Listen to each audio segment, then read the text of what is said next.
So again, like it's good to take your time with that one.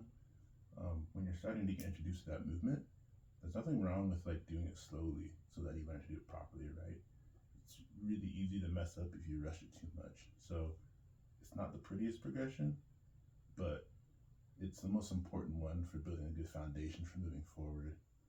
Um, Now let's talk about a little bit of the principles of why we want to like kind of drive our hips towards our hands and kind of drive our core so that we're connecting our hips to our shoulders, right?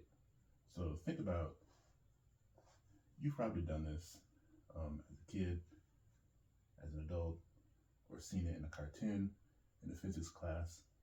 If you take a stick, say you have two sticks, one of them is really stiff and one of them is kind of floppy but still strong.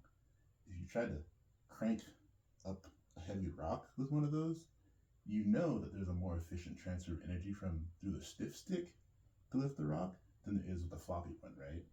And in these lever exercises, your body is the same.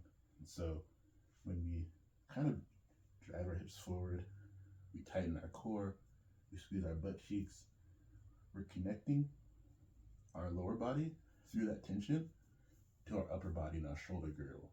And so because we have a stiffer lever, the energy transfer is more efficient.